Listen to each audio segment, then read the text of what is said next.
Всем привет, дорогие друзья! Вы на канале LifeKZ. Меня зовут Курявцев Валерий. Рядом со мной мой коллега Ренат Кибраев. Ренат, где мы? Мы в самом центре озера Балхаш.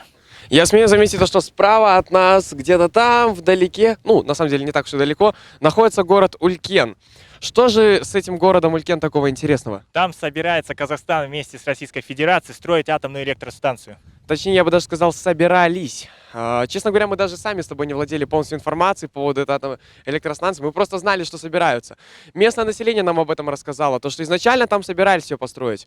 Но сейчас это невозможно по причине того, что уровень воды в озере Балхаш падает. И если же раньше можно было данную атомную электростанцию охлаждать за счет воды, которая находится в данном озере, то сейчас это невозможно, потому что там, рядом с городом Улькен, уже во многих местах болотистая местность с высоким камышом.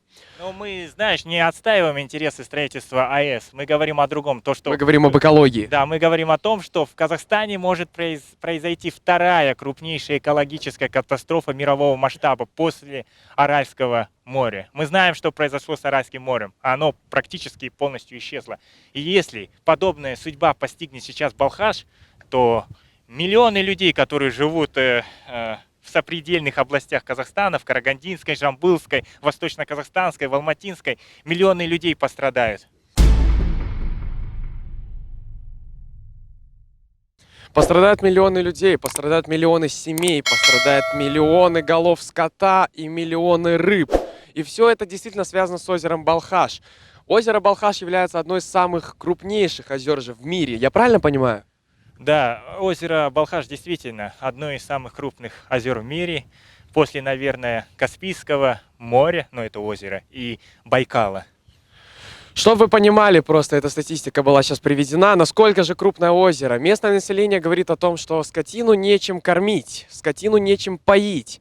Местные жители близлежащих районов, близлежащих поселков уезжают, потому что они не могут здесь выживать. Им нечего есть, их скотине нечего пить. Ближайшие озера, как вы ранее уже видели, мы снимали из неба, из земли, пересыхают. Русло рек, как называлась одна из рек? Топарка. Топарка. Русло реки Топарка совсем пересохло в осенний период, хотя раньше такого не было. Вы увидите в наших видео репортаж из из русла реки, я бы даже сказал. Где Или и Топарка. И вот это катастрофа, то, что сейчас произошло с Топаркой. Там нет воды.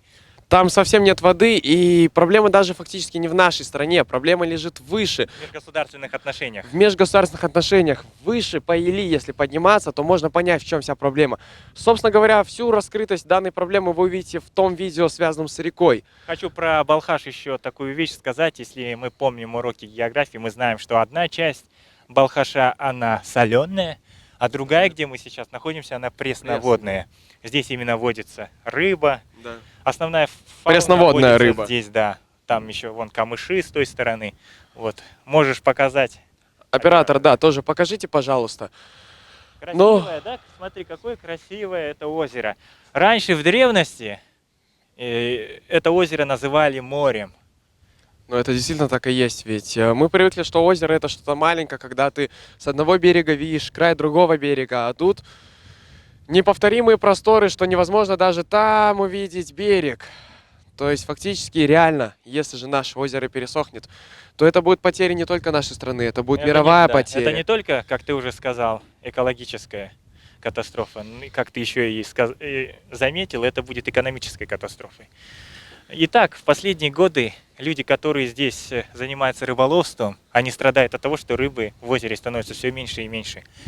Да, это действительно так и есть. Местное население говорит нам о том, что рыба точно так же гибнет по причине того, что многие озера пересыхают, как я ранее сказал, Знаешь, как и если многие честно, русла это рек. очень грустно. Мне просто становится тяжело на сердце сейчас, потому что я вижу, что мы можем потерять эту жемчужину Казахстана. Я хочу, чтобы наши будущие поколения, наши дети, правнуки увидели это прекрасное озеро. Мы Казахстан. И я думаю, что не только Казахстан, мировое сообщество должно приложить все усилия, чтобы спасти Балхаш. Просто в мире никто не знает, что может произойти. То есть мы первые в Казахстане сейчас, кто заявляет во всеуслышание о том, что необходимо спасать Балхаш. Да, действительно, я не понимаю, почему многие СМИ до сих пор не обозревают данную ситуацию. Мы знаем то, что буквально пару газет делали выпуски, и на этом все. Я сейчас хочу обратиться к представителям средств массовой информации, как официальным, так и неофициальным, ко всем блогерам, ко всем телеканалам, общественным деятелям, активным жителям нашей республики. Мы должны объединиться, мы должны отстоять нашу страну и достояние нашей республики озера Балхаш. Давайте спасем Балхаш вместе. Точно так же мы еще хотим обратиться к представителям нашей власти, к господину Токаеву и министрам, которые так Отвечать или за иначе экологию, да. отвечают за экологию, за сельхоз. Тем более совсем недавно президент Токаев упомянул о том, что экология является важнейшей составляющей тех проблем, которые требуют решения в нашей стране. И Балхаш невозможно обратить внимание, да, это огромное пятно на карте Казахстана. Это Вот. действительно так и есть. Это одно из самых крупных мест, где есть вода. Еще пока что есть вода. В отличие от многих озер, которые пересохли. Так что, дорогие друзья, давайте мы объединимся. Давайте мы спасем наше озеро. Сейчас, может быть, эта проблема не видна жителям, которые живут далеко от Балхаша, но местное население уже пытается шуметь и поднимать, наконец-то, тревогу о том, что люди, а Балхаш-то пересыхает. И сейчас воды много, но буквально 1-2 сотни лет и ничего не будет, а уже Да, буквально уже через десятки. пару десятков лет люди не смогут здесь рядом жить. Это место может постичь глобальная экологическая катастрофа. Как экологическая, так и Не экономическая. хотим быть этими пророками, которые предскажут эти ужасные события будущего. Поэтому в наших силах это остановить.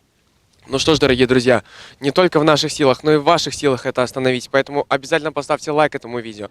Если вы не подписаны, то подпишитесь на канал. Нажмите на колокольчик, чтобы быть всегда в курсе новых событий. Пишите свое мнение в комментариях. Рахмет, сау болыңыз.